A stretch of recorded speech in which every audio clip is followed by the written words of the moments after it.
नमः संस्कृताय नमस्कार प्रिय विद्यार्थियों, स्वागत आपका अपने YouTube चैनल समर्पण संस्कृत क्लासेस पर। आज की हमारी वीडियो रहने वाली है प्रत्यय के टॉपिक के ऊपर, जो हम पूरी की पूरे प्रत्यय को कंप्लीट करेंगे इसी क्लास के अंदर। तो वीडियो को अंत तक ज़रूर देखिएगा, स्किप मत कीजिएगा बिल्कुल भी। आप ये मत समझिएगा कि मैम जो है कॉपी पेन उठा करके बैठ गए हैं, तो वो कुछ करवाने वाले नहीं हैं। बिल्कुल आसान तरीके से प्रत्यय हम करेंगे। तो चलिए शुरू करते हैं। सबसे पहले हमारा जो प्रत्यय है, प्रत्यय किस प्रकार से बना है वो देखते हैं। तो प्रत्यय जो है हमारा प्रत्यय बना है प्रति प्लस इण। इण गतौ इसके अंदर क्या है, धातु है, और अच प्रत्यय इसमें लगा हुआ है। और जो प्रत्यय होता है वो हमारा किस में चलता है, पुल्लिंग में। तो हम इसको प्रत्याह भी लिख सकते हैं, क्योंकि प्रत्यय बहुत सारे होते हैं, तो हम इनको क्या कर सकते हैं, प्रत्याह भी लिख सकते हैं।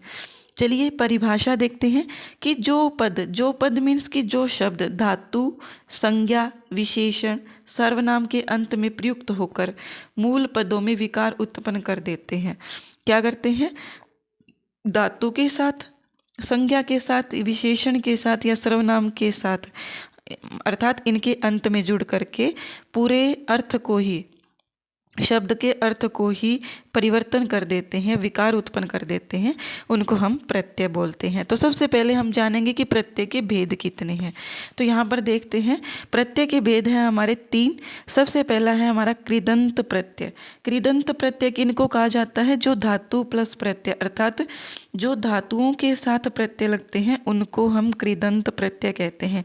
क्या कहते हैं, कृदंत प्रत्यय। किनको, जो धातु के साथ लगते हैं। मान लीजिए कोई धातु है और उनके साथ में कोई प्रत्यय लगा है, तो वो हमारा कृदंत प्रत्यय कहलाता है। कौन कौन से हैं कृदंत प्रत्यय ये भी जानेंगे। उससे पहले तद्धित प्रत्यय क्या होता है ये समझ लीजिए। तद्धित प्रत्यय वो होते हैं जो संज्ञा शब्द के साथ, सर्वनाम शब्द के साथ, विशेषण शब्द के साथ लगते हैं। उन प्रत्ययों को हम तद्धित प्रत्यय बोलते हैं।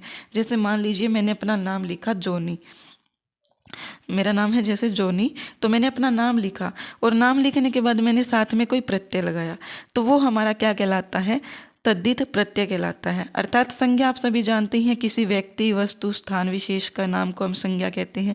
सर्वनाम आप जानते हैं, जो संज्ञा के स्थान पर प्रयुक्त होते हैं। जैसे मैंने क्या कहते हैं, जैसे मैंने लिख दिया सुरेश खेलता है, और सुरेश की जगह अगर मैंने लिख दिया वह खेलता, तो ये हमारा सर्वनाम हो जाता है। विशेषण आप सभी जानते ही हैं, जो क्या करता है, विशेषता को बताता है, वो विशेषण होता है। तो इन सभी शब्दों के साथ जो जुड़ते हैं वो हमारे क्या कहलाते हैं, तद्धित प्रत्यय कहलाते हैं। फिर हमारे आते हैं स्त्री प्रत्यय। स्त्री प्रत्यय किसको कहते हैं, जो हमारे पुल्लिंग शब्द होते हैं, पुल्लिंग शब्दों के साथ जुड़कर के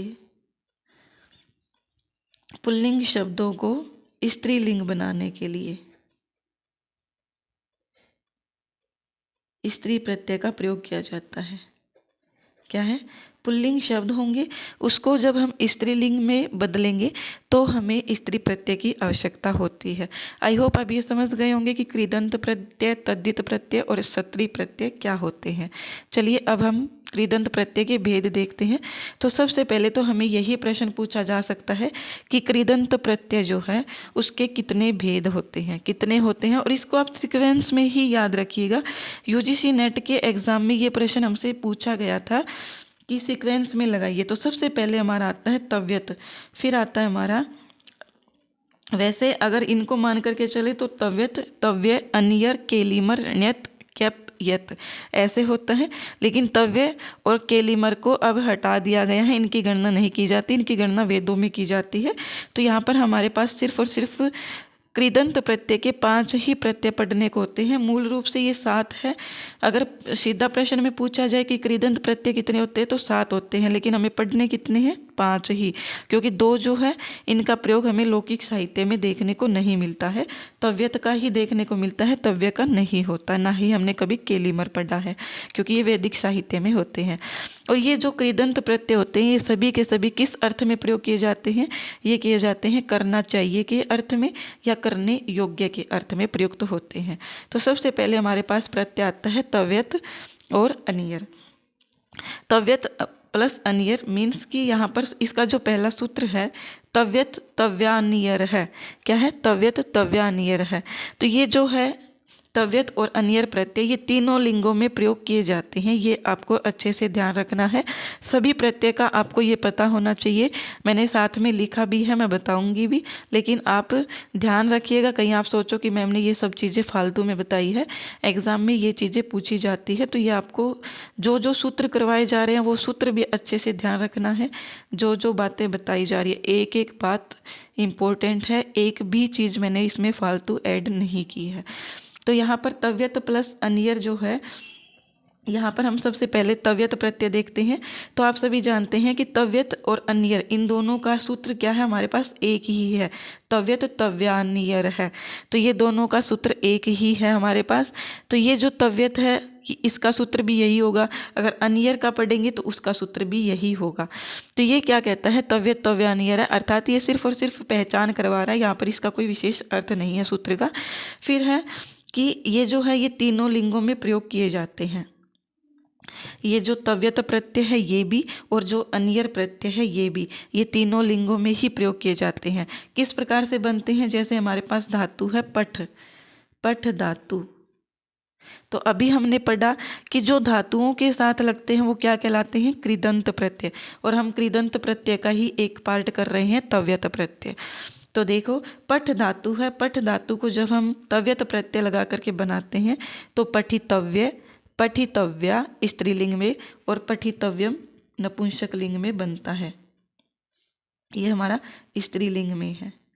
तो जहाँ पर भी आकारांत आ जाए तो आप ये समझ लेना कि ये स्त्रीलिंग में बना है, और जहाँ पर भी मकारांत आए वो समझ लेना कि ये नपुंसक लिंग में है। इतना मैं मान करके चल रही हूँ कि आप सभी को पता होगा। और जहाँ पर ये जैसे सिंपल शब्द आ रहा है या कहीं पर विसर्ग आ रहा है तो वो हमारा पुल्लिंग में हो जाएगा। फिर हमारी ची धातु, ची को क्या हो जाता है, गुण आदेश हो जाता है। क्या हो जाता है, ची धातु को गुण आदेश हो जाता है, और गुण आदेश होने पर ए हो जाता है तो ये चे बन जाता है, और तव्यत प्रत्यय जोड़ने पर चेतव्य। इसी प्रकार स्त्रीलिंग में चेतव्या और नपुंसक लिंग में चेतव्यम। कथ, कथयितव्य, कथयितव्या, कथयितव्यम। फिर हमारे पास अनियर। इसी प्रकार से ये सारे इसके उदाहरण आप देख सकते हैं। मैंने ज़्यादा उदाहरण इसमें नहीं उठाए हैं, तो वो आप उदाहरण देख लीजिएगा। जो जो इम्पोर्टेंट चीज़ें हैं वो मैं आपको करवा रही हूँ। फिर हमारे पास दूसरा प्रत्यय जिसको हम अनियर प्रत्यय बोलते हैं। तो अनियर प्रत्यय के लिए भी हमारे पास एक ही सूत्र है। कौन सा, तव्यत तव्या अनियर है, ये सूत्र है। तो यहाँ पर जो हमारी पठ धातु है, पठ धातु में अगर हम अनियर प्रत्यय लगाते हैं तो क्या बन जाता है, हमारा पठनीय है। और ये भी क्या है, अनियर प्रत्यय हमने जाना कि तीनों लिंगों में ही चलता है। तो पठनीया स्त्रीलिंग में, पठनीयम नपुंसक लिंग में। इसी प्रकार जो जी धातु है उसको गुण हो जाता है, फिर जयनीय, जी जयनीय, जयनिया, जयनियम। जी की जगह ची भी हो सकता है तो चय, चयनीय है, चयनिया, चयनियम। इसी प्रकार से कोई और भी हो सकती है। तो यहाँ पर फिर हमारे पास लिख धातु, लिख को भी क्या हो गया, गुण, तो लेखनीय है, लेखनिया, लेखनियम। इस प्रकार से आपको ये सभी याद रखने हैं। जो जो इम्पोर्टेंट उदाहरण थे वो मैंने उठाए हैं, इसको देख करके ही आप बना लीजिएगा। जैसे आप देखते ही पहचान रहे हो। अगर हमें ये पूछा जाए कि जो लेखनीय है, लेखनीय, इसमें प्रत्यय कौन सा है, तो क्या आप देखते ही इसको प्रत्यय नहीं पहचान पाओगे। यहाँ पर देखते ही पता लग रहा है कि इसमें अनियर प्रत्यय है। कौन सा प्रत्यय, अनियर प्रत्यय, जो इस प्रकार से लिखा जाता है। कभी भी आपको कन्फ्यूजन करने के लिए ऐसा भी दिया जा सकता है, अनिय है। तो ये आपको कन्फ्यूजन में नहीं होना है, क्योंकि अनियर प्रत्यय हमेशा इस प्रकार से लिखा जाता है। आई होप आप समझ गए होंगे। फिर हमारे पास ण्यत प्रत्यय, क्या है, ण्यत प्रत्यय। ण्यत प्रत्यय का प्रयोग भी किस में किया जाता है, करना चाहिए अथवा करने योग्य अर्थ में। क्यों किया जाता है, क्योंकि हमने पहले ही जाना कि जो कृदंत प्रत्यय होते हैं, कृदंत प्रत्यय वो सभी के सभी किस में प्रयोग किए जाते हैं, कृदंत प्रत्यय वो सभी के सभी करना चाहिए या करने योग्य अर्थ में प्रयोग किए जाते हैं। तो ये सभी हमारे जो कृत प्रत्यय हैं ये 7 है। अभी हम तीसरा कर रहे हैं। तो इसका जो ण्यत प्रत्यय है इसका सूत्र क्या है, री हलोर ण्यत।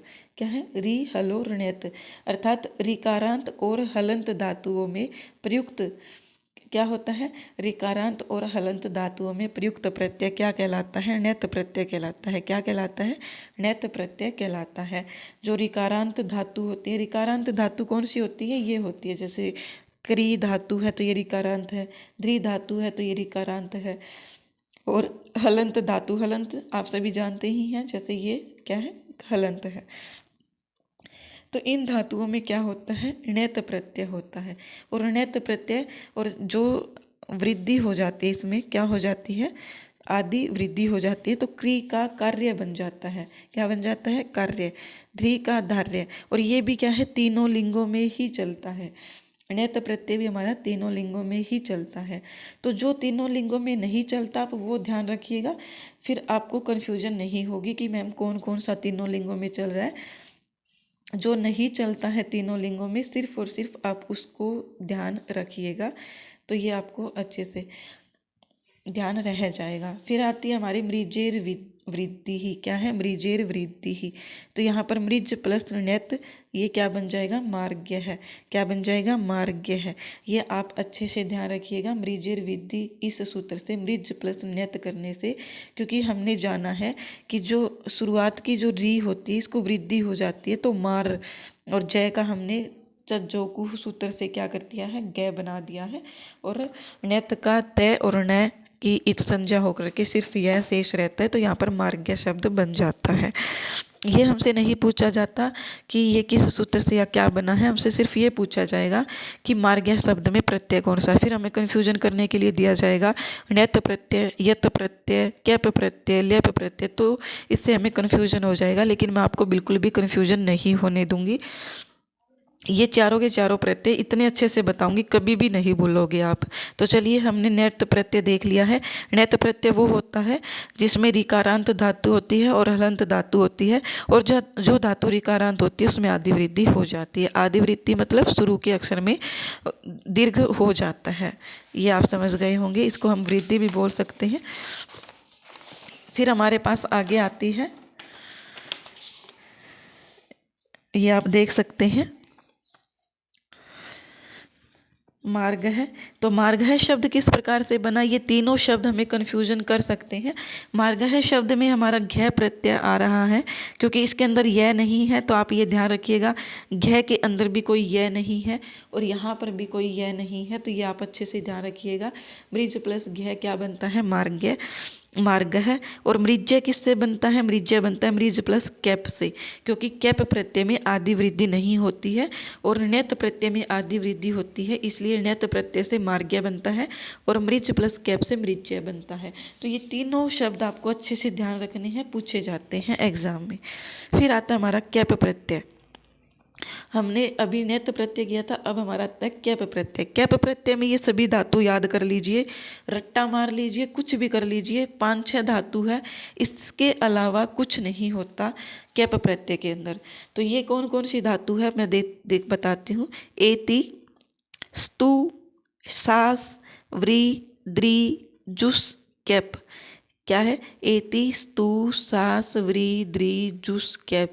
एति, स्तु, सास, व्री, द्रि, जुस, कैप। इस प्रकार से आप इसको जब 4 से 5 बार अनाउंस करोगे तो आपकी ये जबान पर ही बैठ जाएगी। और जैसे ही आपको बोला जाए कैप प्रत्यय, आप बोलो एति, स्तु, सास, व्री, द्रि, जुस, कैप। इन धातुओं में ही कैप प्रत्यय लगता है और किसी में नहीं लगता। तो यहाँ पर एति से हमारा शब्द बन रहा है इत्य, इत्य है। अगर इत्य शब्द दे दिया गया, पूछा गया कौन सा है, तो एति धातु को याद करके कैप प्रत्यय है। स्तु धातु स्तुत्य है। क्या है, स्तुत्य है। तो ये स्तु धातु याद रहेगी तो हम जान जाएंगे कैप प्रत्यय है। सास धातु शिष्य है। सास धातु प्लस कैप शिष्य है। वृत्य है, व्री प्लस कैप द्वित्य है, द्रि प्लस कैप, जुस प्लस कैप जुस्य है। तो ये 5 से 6 शब्द हैं, बस आपको अच्छे से ध्यान रखने हैं। इन्हीं के अंदर सिर्फ और सिर्फ क्या होता है, कैप प्रत्यय होता है। और ये हमारा जो मृज्य बना है ये भी क्या है, कैप प्रत्यय है। फिर आता है हमारा 5वां यत प्रत्यय। क्या है, यत प्रत्यय। यत प्रत्यय का सूत्र आता है हमारे पास, सबसे पहला सूत्र है अचोयत। अचोयत अर्थात जिस धातु के अंत में स्वर हो, स्वरांत धातुओं के साथ यत प्रत्यय लगता है। जैसे हम देख सकते हैं गई, तो यहाँ पर ये जो ऐ की मात्रा है ये क्या है, स्वर है, और किसके अंत में है, ये गै शब्द के अंत में है। तो ये इसके साथ क्या लग जाएगा, हमारा यत प्रत्यय लग जाएगा और क्या बन जाएगा, गेय। क्या बन जाएगा, गेय। ये बीच की थोड़ी सी प्रोसेस होती है, गई का गा बनता है, गा को गुण होता है, गुण होने के बाद इसको गेय होता है। फिर पा को यत पेय, इसी प्रकार से इसकी प्रक्रिया चलती है। तो यहाँ पर पा में भी आप देख सकते हैं पे प्लस आ है तो स्वरांत धातु है, तो ये पेय बन जाएगा। अगर हमें बोला जाए कि पठ प्लस यत, पठ प्लस यत, तो ये क्या पठेय बनेगा, तो ये सरासर गलत है। क्या है, गलत है। ऐसा कुछ नहीं होता, क्योंकि जो हमारी सूत्र है वो क्या कहता है कि धातु के अंत में स्वर होना चाहिए, लेकिन यहाँ पर पठ धातु के अंत में स्वर है ही नहीं, इसलिए ये कोई शब्द यत प्रत्यय से नहीं बनेगा। किसी और प्रत्यय से बन सकता है, लेकिन यत प्रत्यय से नहीं बनेगा। फिर आता है हमारा यत प्रत्यय का दूसरा सूत्र, पोर्ध उपधात, अर्थात उपदा में ए और पीछे पै वर्ग हो तो यत प्रत्यय लगेगा। जैसे मान लीजिए यहाँ पर जप धातु है, ये सब धातु के बारे में ही कहा गया है कि कोई धातु है उसके उपदा में ए होना चाहिए और अंत में पै वर्ग होना चाहिए, तो उसके पीछे भी हमारा यत प्रत्यय लगता है। बहुत बहुत बहुत इम्पोर्टेंट सूत्र है प्रिय विद्यार्थियों, ध्यान से सुनिएगा। सूत्र भी इम्पोर्टेंट है और उतने ही काम इसके इम्पोर्टेंट है। यत प्रत्यय बहुत बार पूछे जाते हैं। यत क्या, ये चारों ही प्रत्यय पूछे जाते हैं कन्फ्यूजन करने के लिए, ताकि हम सब कन्फ्यूज हो जाए। तो इसलिए आपको अच्छे से ध्यान रखना है। ये जो हमारा यत प्रत्यय है, ये आपने देख लिया होगा कि स्वरांत धातु होनी चाहिए तो यत प्रत्यय लगेगा। और फिर हमारा ये क्या कहता है कि उपदा में ए होना चाहिए। उपदा क्या होता है, उपदा होता है किसी भी अंत का सेकंड अक्षर, सेकंड अक्षर अंत से लेकर के, अंत से सेकंड अक्षर, या फिर हम स्वर बोल सकते हैं इसको। जैसे मान लीजिए यहाँ पर देखो, उपदा में स्वर या व्यंजन कुछ भी हो सकता है, ये कंपलसरी नहीं है कि स्वर ही होगा, स्वर व्यंजन कुछ भी हो सकता है। तो लास्ट सेकंड अक्षर, लास्ट सेकंड अक्षर देखो, जप शब्द है, अगर मैं इसका विग्रह करती हूँ तो क्या बनता है, जय प्लस ए प्लस पै। तो यहाँ पर सेकंड लास्ट कौन सा है, यही है सेकंड लास्ट। तो ये क्या है, हमारा उपधा है। क्या है, उपधा। इसी को हम क्या बोलते हैं, उपधा बोलते हैं। तो जो उपधा में ए होना चाहिए, हमारे पास ए है, और पै वर्ग अंत में होना चाहिए, तो ये पै है। तो यहाँ पर क्या बन जाता है, यत प्रत्यय लग जाता है। इसी प्रकार से दम शब्द में भी दै में ए है तो उपदा में ए हो गया, मैं हमारा पै वर्ग में आता है तो यत प्रत्यय लगने से दम्य बन गया। वेरी वेरी वेरी इंपॉर्टेंट है, यत प्रत्यय को अच्छे से देख लीजिएगा। तो मुझे जहाँ तक लगता है कि आपको ये चारों प्रत्यय क्लियर हो गए होंगे। कौन कौन से हैं चार प्रत्यय, तो मैं यहाँ थोड़ा सा एक्सप्लेन कर देती हूँ। हमारे पास आता है, एक आता है हमारे पास ण्यत, कैप, लेप और यत। तो इनमें डिफरेंस क्या है वो बताती हूँ थोड़ा सा। मैंने वैसे अलग अलग बता दिया, लेकिन फिर भी आप कन्फ्यूजन में होंगे। तो ण्यत प्रत्यय जो होता है वो क्या करता है, ऋकारांत धातु होनी चाहिए, अंत में री होनी चाहिए, और हलंत धातु, तो उसको क्या कर देता है, आदि वृद्धि, इसकी पहचान जानी जाती है, आदि वृद्धि। ये हो गया। और कैप प्रत्यय क्या होता है हमारा, कैप हमने जाना ही है, ये सभी के सभी एति स्तु सांस में लिख देती हूँ थोड़ा सा, एति स्तु ओन वर्ड्स आप देख लीजिएगा। ये जो सूत्र है ये सभी क्या है, ये सभी कैप प्रत्यय में लगते हैं। फिर हमारा लेप, लेप हमारा कहाँ पर लगता है, लेप हमारा लगता है पहले उपसर्ग होना चाहिए। क्या होना चाहिए, उपसर्ग, उपसर्ग होना चाहिए। तो अगर पहले उपसर्ग है तो तवा को क्या कर देते हैं हम, तवा को लेप में कन्वर्ट कर देते हैं। तवा को, ये थोड़ा सा गलत लिखा गया लेकिन मैं इसको कट नहीं करना चाहती, आप ध्यान दे लीजिएगा। तवा को क्या कर देते हैं, काट करके हम क्या कर देते हैं, लेप में बदल देते हैं। तो ये ही हमारा क्या है, लेप प्रत्यय है। और यत हमने जान ही लिया, यत क्या होता है, स्वरांत धातु और स्वरांत धातु और उपधा में ए या पै वर्ग, या नहीं सॉरी, उपदा में ए होना चाहिए और पै वर्ग अंत में हो, तो यत प्रत्यय होगा। आई होप आप समझ गए होंगे अच्छे से। इससे इजी लेवल से और क्या समझाया जा सकता है आपको। चलिए अब हम अपना अगला प्रत्यय करते हैं जो हमारा आता है तय और तवतु प्रत्यय। क्या है तय और तवतु प्रत्यय? तो ये है हमारा, इसका सूत्र देखिए सबसे पहले, तय तवतु निष्ठा। तो ये प्रश्न सीधा सीधा पूछा जाता है एग्जाम में कि निष्ठा संज्ञा किसकी होती है। तो निष्ठा संज्ञा होती है हमारी तय और तवतु प्रत्यय की। किसकी होती है? तय प्रत्यय की और तवतु प्रत्यय की। ये हमारी क्या होती है? निष्ठा संज्ञा होती है। और तय और तवतु प्रत्यय हमेशा क्या होते हैं? भूतकाल के अर्थ में प्रयोग किए जाते हैं। क्या होते हैं? भूतकाल अर्थ में इनका प्रयोग किया जाता है। और ये तय प्रत्यय और तवतु प्रत्यय तीनों लिंगों में चलते हैं। किस में चलते हैं? तीनों लिंगों में चलते हैं। देखिए जैसे हन प्लस तय हत है, हत है पुल्लिंग है, हता स्त्रीलिंग, हतम नपुंसकलिंग। इसी प्रकार से दद प्लस तय दत्त है पुल्लिंग, दत्ता स्त्रीलिंग और दत्तम नपुंसकलिंग। इसी प्रकार से वह प्लस तय ऊड है, शुष प्लस तय शुष्क है, अद प्लस तय जगद है, छिद प्लस तय छिन्न है, भिद प्लस तय भिन्न है, गई प्लस तय गान है, त्यज प्लस तय त्यक्त है, कथ प्लस तय कथित है। तो ये आपको समझ में आ गया होगा। फिर हमारा आता है तवतु का एग्जाम्पल। तवतु क्या है? Swap plus तवतु सुप्तवान। तवतु का क्या हो जाता है? वान हो जाता है। क्या हो जाता है? वान हो जाता है। तो यहाँ पर पठ प्लस तवतु पठितवान। क्या है? पठ प्लस तवतु पठितवान। फिर आता है हमारा तुमुन प्रत्यय। क्या है? तुमुन प्रत्यय। तो ये तुमुन जो प्रत्यय है इसका हमारे पास सूत्र कौन सा है? तो ये है हमारे पास सूत्र क्या है? तुमुन णवुलौ क्रियायाम क्रिया अर्थायाम। तो यहाँ पर क्या कहा गया है कि तुमुन णवुलौ क्रियायाम क्रिया अर्थायाम। तो जब क्या की जाती है? किसी के द्वारा दो क्रिया की जाती है। क्या की जाती है? दो क्रिया की जाती है। क्रिया क्या होता है आप सभी जानते हैं, एक्टिविटी जिसको हम इंग्लिश में बोलते हैं। तो क्रिया क्या होती है? क्रिया हम सब जानते ही हैं। तो यहाँ पर क्या बोला गया है कि जब एक क्रिया दूसरी क्रिया के होने के ऊपर आश्रित हो तो वो क्या कहलाती है? हमारी क्रियार्था क्रिया कहलाती है। क्या कहलाती है? क्रियार्था क्रिया कहलाती है। जैसे यहाँ पर के लिए अर्थ में ये प्रयोग किया जाता है पठितुम। जैसे मैं बोलूँ कि मैं पढ़ने के लिए स्कूल जाती हूँ या विद्यालय जाती हूँ, तो यहाँ पर विद्यालय जाना भी एक क्रिया है और पढ़ना भी क्या है? एक क्रिया है। क्या है? पढ़ना भी एक क्या है? क्रिया है।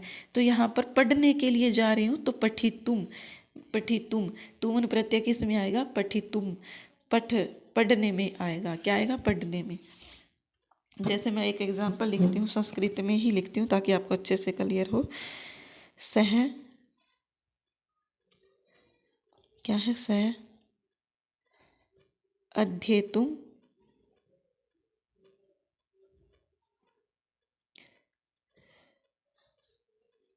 विद्यालय गच्छति। सह अध्येतुम विद्यालयम गच्छति, कि वह अध्येतुम अर्थात अध्ययन करने के लिए, क्या है? अध्ययन करने के लिए, अध्ययन करने के लिए विद्यालय जाती है। तो यहाँ पर गच्छति हमारे पास क्या है? क्रिया है। क्या है? क्रिया। गच्छति क्रिया है और अध्येतुम अध्ययन करना भी क्या हमारा एक क्रिया है। तो पहली जो क्रिया होगी उसी को हम क्रियार्था क्रिया बोलते हैं और उसी में हमारा तुमुन प्रत्यय लगता है। जैसे पठ प्लस तुमुन पठितुम, ची प्लस तुमुन चेतुम, छिद प्लस तुमुन छेतुम, ईश प्लस तुमुन एशितुम, शिच प्लस तुमुन शेकतुम, पच प्लस तुमुन पकतुम। आई होप आपको ये समझ में आ गया होगा। ज़्यादा इम्पोर्टेंट आपको सिर्फ सूत्र समझने में ही होता है। उदाहरण के लिए आप चाहे उदाहरण 2000 भी कर लीजिए, वो आप जब तक कंसेप्ट नहीं समझोगे तो आपको याद रहेगा ही नहीं। इसके बाद हमारे पास आता है प्रत्यय त्रिच प्रत्यय। क्या है? त्रिच प्रत्यय। त्रिच प्रत्यय क्या होता है? नवुल त्रिचौ, कर्ता अर्थ में ये प्रयोग किया जाता है। कर्ता अर्थ में त्रिच प्रत्यय का और नवुल प्रत्यय का प्रयोग किया जाता है। तो यहाँ पर ये जो त्रिच प्रत्यय है हमारा, ये किस में चलता है? तीनों लिंगों में प्रयोग किया जाता है। क्या किया जाता है? तीनों लिंगों में प्रयोग किया जाता है। तो यहाँ पर देखिए, सबसे पहले जैसे गई प्लस त्रिच, गई प्लस त्रिच तो गाता, दा प्लस त्रिच दाता, भी प्लस त्रिच भेता, छिद प्लस त्रिच छेता, तेज प्लस त्रिच त्यक्ता। और ये तीनों लिंगों में चलता है हमारा, आप सभी को मैंने अभी बताया। तो यहाँ पर त्रिच, गई त्रिच गाता बन रहा है, तो इसी प्रकार से स्त्रीलिंग में गात्री बन जाएगा और नपुंसक लिंग में गात्री बन जाएगा। क्या बन जाएगा? गात्री। और ये किस में है? स्त्रीलिंग में। ये आप ध्यान रखिएगा। फिर आता है हमारा अगला प्रत्यय कत्वा प्रत्यय, जिसको हम तवा प्रत्यय भी बोलते हैं। वेरी वेरी वेरी इम्पोर्टेंट है इसका भी।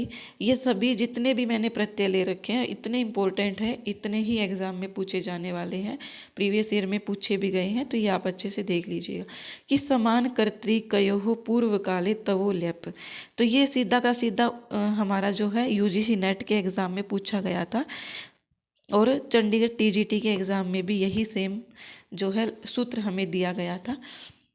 क्या है? एक कर्ता द्वारा अनेक क्रिया की जाए तो पूर्वकालिक क्रिया को बताने के लिए त्वा प्रत्यय का प्रयोग होगा।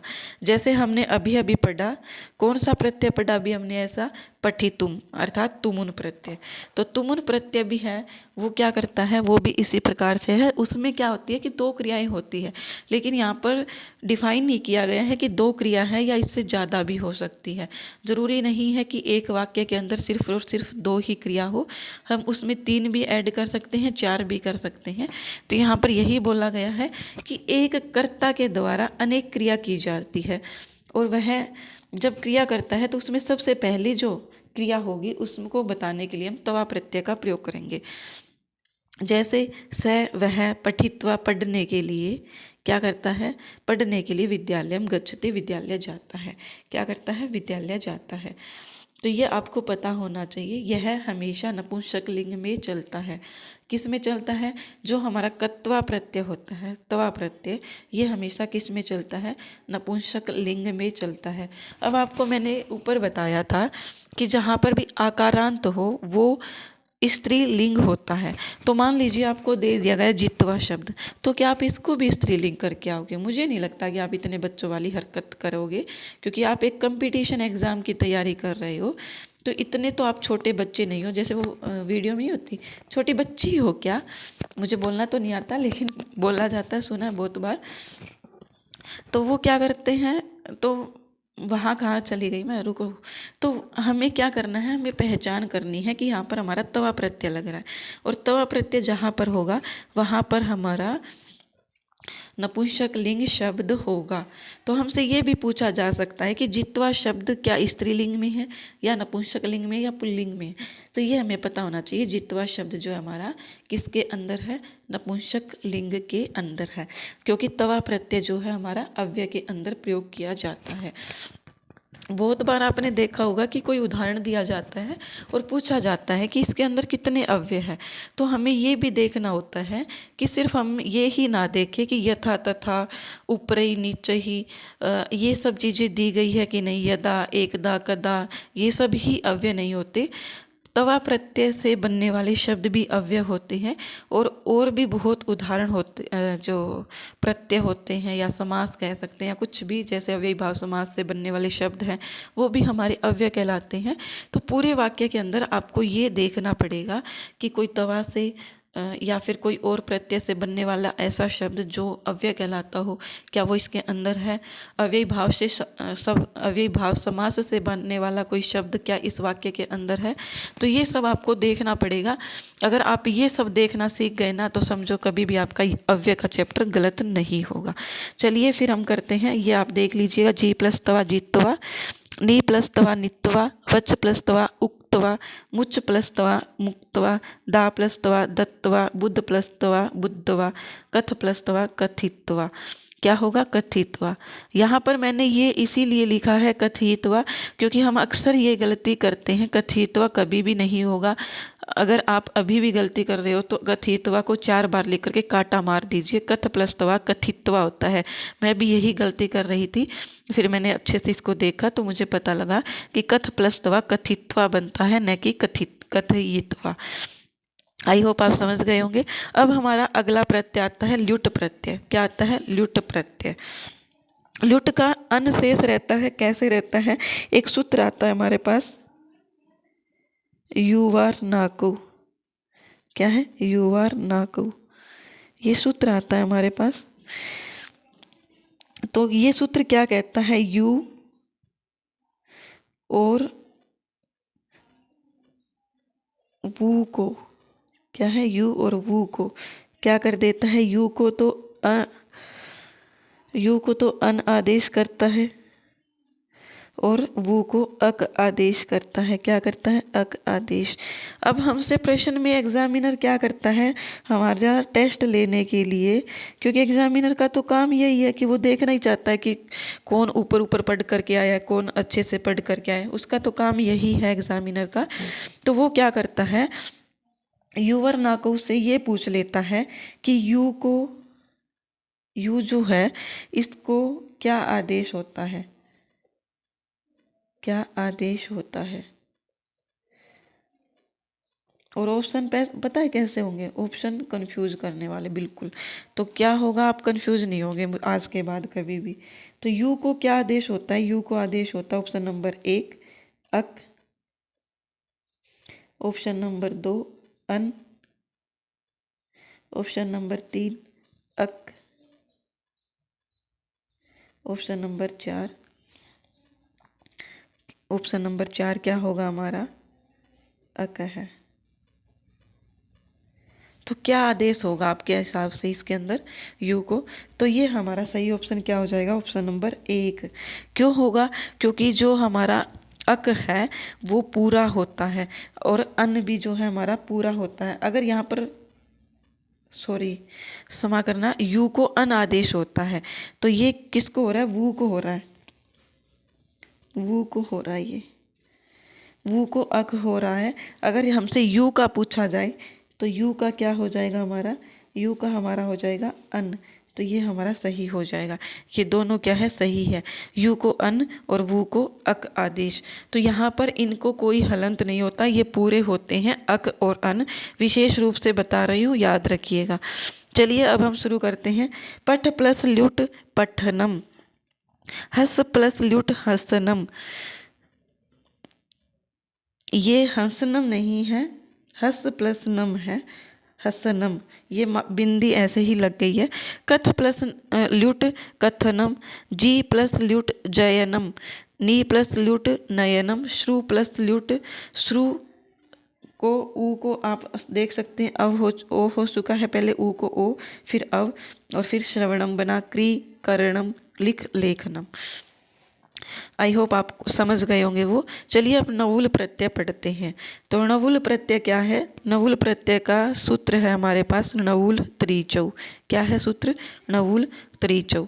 तो ये जो सूत्र है ये क्या कहता है? ये कर्ता अर्थ की अभिव्यक्ति, क्योंकि हमने पहले भी पढ़ा जब त्रिच प्रत्यय पढ़ा, जो त्रिच प्रत्यय होता है और जो नवुल प्रत्यय होता है ये कर्ता अर्थ में प्रयोग किए जाते हैं। कर्ता कौन होता है? जो किसी क्रिया को करने वाला होता है, जिसको हम इंग्लिश में सब्जेक्ट बोलते हैं। तो ये हमारा नवुल त्रिचौ सूत्र हो जाता है यहाँ पर। तो ये कर्तार्थ की अभिव्यक्ति के लिए होता है और ये तीनों लिंगों में प्रयोग किया जाता है। क्या किया जाता है? इसका प्रयोग तीनों लिंगों के अंदर किया जाता है। और हमने पढ़ा ही है कि नवुल को इस सूत्र के अनुसार क्या आदेश हो रहा है? तो वू को हमारा अक आदेश हो रहा है। क्या आदेश हो रहा है? वू को अक आदेश हो रहा है हमारा। तो यहाँ पर क्या हो रहा है? देखो, क्री प्लस नवुल। तो नवुल के न की संज्ञा होती है, ल की संज्ञा होती है, वो शेष बचता है, वो को अक हो जाता है। तो क्री प्लस अक शेष रहता है, क्री प्लस अक री की आदि वृद्धि होकर के कारक बन जाता है। और ये तीनों लिंगों में चलता है, इसलिए कार्य का कारकम। इसी प्रकार से गई प्लस नवुल गायक है, पठ प्लस णवुल पाठक है, पाठिका पाठकम, ये तीनों लिंगों में चलता है, तो ये सबका बना लीजिएगा आप। जैसे नायक है तो नायिका नायकम, पावक है पाविका पावकम, विद प्लस णवुल वेदक है वेदिका वेदकम, ज्ञा प्लस णवुल ज्ञापक है ज्ञापिका ज्ञापकम।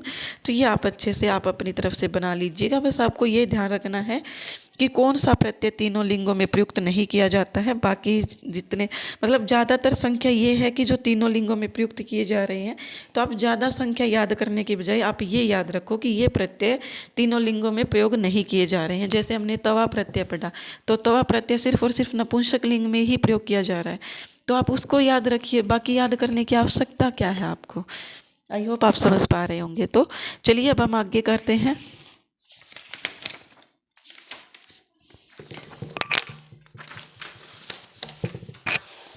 अब हमारे पास आता है लेप प्रत्यय। क्या है लेप प्रत्यय? लेप प्रत्यय का जो हमारा सूत्र आता है वो क्या है? समासे अनय पूर्वे तवो लेप। क्या कहा गया है कि पूर्व में क्या नहीं होना चाहिए? नया समास नहीं होना चाहिए। अर्थात ये जो लेप प्रत्यय है ये नया समास का विरोधी कह सकते हैं हम। वैसे ये एग्जाम में पूछा नहीं जाता है, तो आप सिर्फ ये याद रखिए उप प्लस क्री प्लस तवा। तो तवा को जहाँ पर भी हमारा आगे उपसर्ग दिख जाए तो तवा को हम किस में बदल देते हैं? लेप में, और उपकृत्य बन जाता है। इसी प्रकार से जैसे यहाँ पर प्रय एक उपसर्ग है, तो क्री के बाद तवा अगर आ रहा है तो वहाँ पर तवा को हटा करके हम लेप कर देंगे, प्रकृत्य बन जाएगा। सम प्लस वस प्लस लेप समुच्चय, आंग प्लस गम प्लस लेप। तो आपको विशेष रूप से सिर्फ यही ध्यान रखना है कि पहले हमारे पास क्या होने चाहिए? उपसर्ग होने चाहिए। आप सभी जानते हैं वी उपसर्ग होता है, वी उपसर्ग है, आंग उपसर्ग है, सम उपसर्ग है, प्रय उपसर्ग है, उप उपसर्ग है। तो ये जो भी, और यहाँ पर भी देखने से पता लग रहा है, तो जहाँ पर भी शुरू में उपसर्ग हो वो हमारा क्या हो जाता है? लेप प्रत्यय बन जाता है।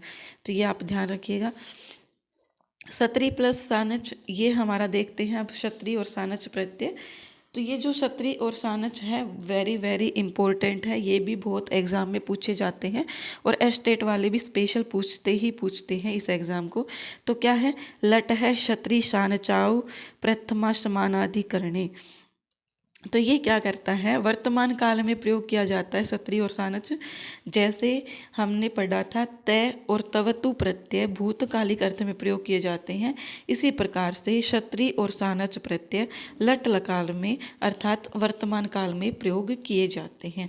तो ये आप अच्छे से ध्यान रखिएगा किस काल में प्रयोग किए जाते हैं ये क्षत्रि और सानच। ये किए जाते हैं वर्तमान काल में, लट लकार में।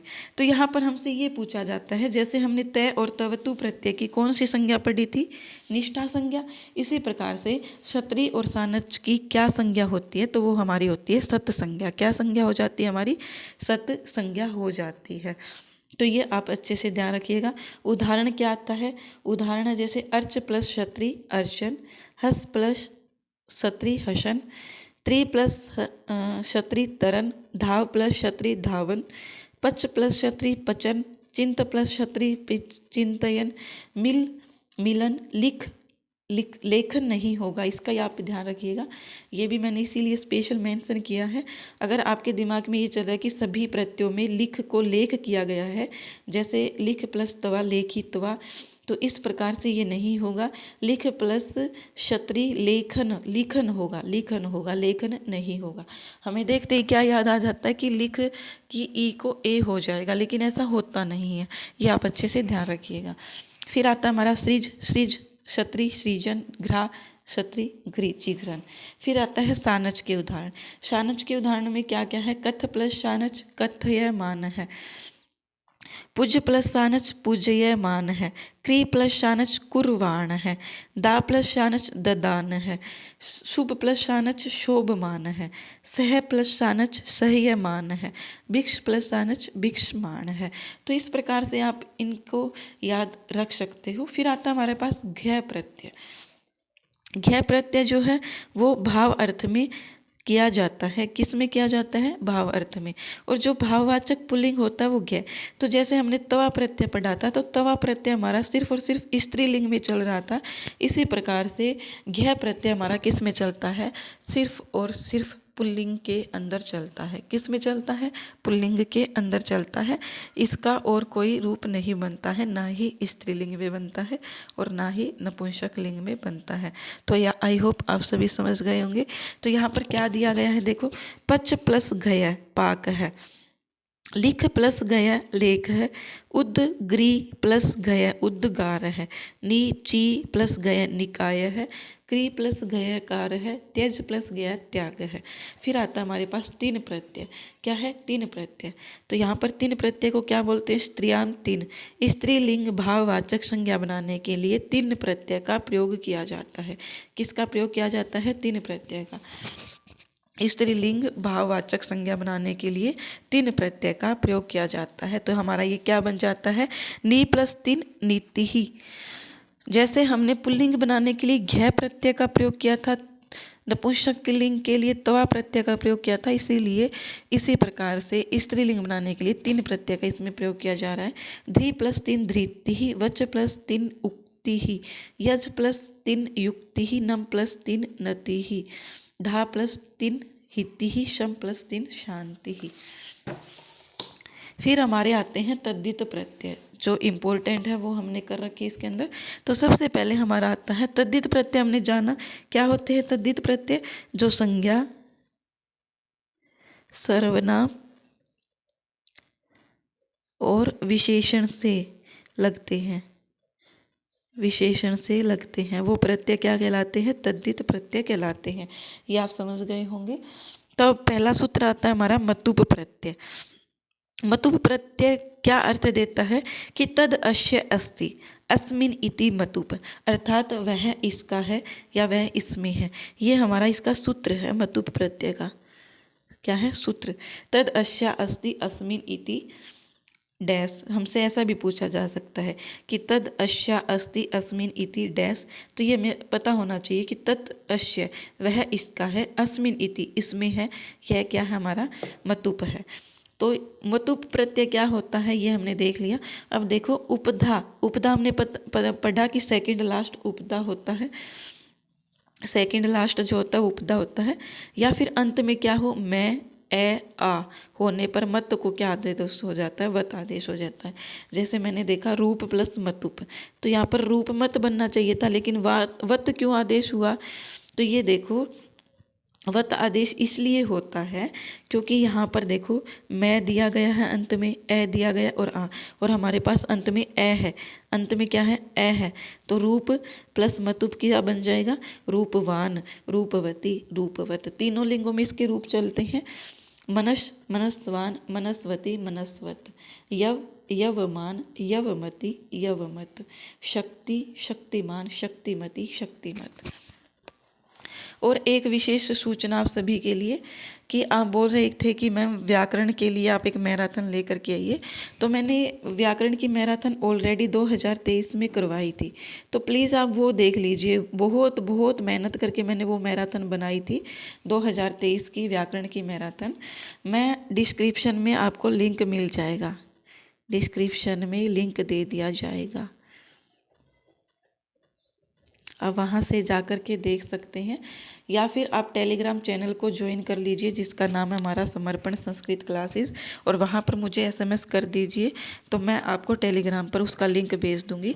व्याकरण की मैं दोबारा से आपको मैराथन अभी जो है नहीं करवाऊँगी, इसलिए प्लीज़ आप वही मैराथन देख लीजिएगा, क्योंकि व्याकरण कोई ऐसा चीज़ नहीं है कि करंट पढ़ने के लिए हमें कुछ अलग होता है। मैंने 2023 में बिल्कुल इजी लेवल से, बिल्कुल बेसिक से व्याकरण की मैराथन करवाई है, वो आप देख लीजिएगा। और यहाँ पर हम प्रत्यय की मैराथन आज लगा ही रहे हैं, तो ये इसमें कंप्लीट प्रत्यय हमारा हो जाएगा। स्त्री प्रत्यय की मैं एक अलग से क्लास डाल दूँगी। तो चलिए, तव प्रत्यय और तल प्रत्यय अब हमारा आता है। तो ये क्या है? तस्य भाव है तव तलऊ, अर्थात उसका भाव क्या कहलाता है? हमारा तव तलऊ प्रत्यय कहलाता है। तव प्रत्यय शब्द नपुंसक लिंग में चलते हैं। जो तव होते हैं वो नपुंसक लिंग में चलते हैं, और जो तल होते हैं वो हमेशा स्त्रीलिंग में चलते हैं। तव नपुंसक लिंग में चलेगा, तल स्त्रीलिंग में चलेगा। तो देखिए, मनुष्य प्लस तव मनुष्यत्वम, देवस्य प्लस तव देवत्वम, तो ये आप ध्यान रखिएगा। इसी प्रकार तल से जो शब्द बनते हैं तो तल का हमारे पास शेष क्या रहता है, ता शेष रहता है, और ये हमेशा किस में चलते हैं, स्त्रीलिंग में। तो अगर तल प्रत्यय से जितने भी शब्द बन रहे हैं तो वो हमारा क्या कहलाता है, ता, वो हमारा क्या कहलाता है, स्त्रीलिंग शब्द कहलाता है। जैसे ग्राम प्लस तल ग्रामता, जन प्लस तल जनता, एक प्लस तल एकता, सहाय प्लस तल सहायता, प्रभु प्लस तल प्रभुता, देव प्लस तल देवता। इसके बाद हमारे पास प्रत्यय आते हैं तरप और ईयशून प्रत्यय। क्या है, तरप प्रत्यय और ईयशून प्रत्यय। इसका सूत्र क्या है, द्विवचन विभज्य उपपदे तरप ईयशून। तो ये क्या करता है कि दो वस्तुओं के अंदर विभाजन को दर्शाने के लिए उसमें से श्रेष्ठ कौन सी है दो वस्तुओं में से, उसको बताने के लिए तरप प्रत्यय का और ईयशून प्रत्यय का प्रयोग किया जाता है। किसका, तरप प्रत्यय का और ईयशून प्रत्यय का। तो यहाँ पर देखिए तरप हमने बहुत बार सुना है, जैसे श्रेष्ठ तरह है, दीर्घ तरह है, शुक्ल तरह है, लेकिन ईयशून हमने नहीं सुना है। तो ईयशून का उदाहरण भी देखेंगे। पहले आप तरप का देखिए, शुक्ल प्लस तरप शुक्ल तरह है, कृष्ण प्लस तरप कृष्ण तरह है, निपुण प्लस तरप निपुण तरह है, दीर्घ प्लस तरप दीर्घ तरह है। इसके बाद हमारे पास आता है ईयशून। ईयशून का क्या एग्जाम्पल है, गुरु प्लस ईयशून गृहसी गृयान गृह है, ये तीनों लिंगों में चलता है। फिर है तमप इष्टनव। तो ये तमप आप सभी जानते ही हैं, जैसे हमारे पास वो होती है कंपेरेटिव क्या degree, positive degree, comparative degree, शायद ऐसा कुछ होता है इंग्लिश में। तो उसी को हम बोलते हैं कि दो में से अगर डिफरेंस करना हो, दो में से कोई श्रेष्ठ बताना हो हमें, तो हम क्या करते हैं, तरप प्रत्यय का प्रयोग करते हैं। अगर हमें दो से अधिक बंदों में से कोई श्रेष्ठ बताना, जैसे मैं बोलूँ कि रमा जो है वो पूरी क्लास में सबसे अच्छा पढ़ती है, तो यहाँ पर रमा एक स्पेसिफिक हो गई और पूरी क्लास क्या हो गई, बहुत सारे बच्चों की, बहुत सारे बंदों की क्लास हो गई। तो यहाँ पर क्या हो जाएगा, हमारा तमप प्रत्यय हो जाएगा। तो लघु प्लस तमप लघुत्तम है, शुक्ल प्लस तमप शुक्लतम है, पटु प्लस तमप पटुत्तम है, वर प्लस इष्टन वरिष्ठ है, वरिष्ठा वरिष्ठम, गुरु प्लस तमप गुरु ये हमारा ईष्टन का है। ईष्टन भी हमारा किस में प्रयोग किया जाता है, ये देख सकते हैं। ईष्टन भी दो से अधिक वस्तुओं में जब हमें तुलना करनी हो, डिफरेंस बताना हो, श्रेष्ठ बताना हो, तो हमारा ईष्टन आता है। और ईयशून हमारा दो बंदों में से किसी एक को बताना हो तो प्रयोग किया जाता है। आई होप आपको ये क्लास अच्छी लगेगी। क्लास को शेयर करना मत भूलिएगा। धन्यवाद, बने रहिए हमारे साथ इसी प्रकार से।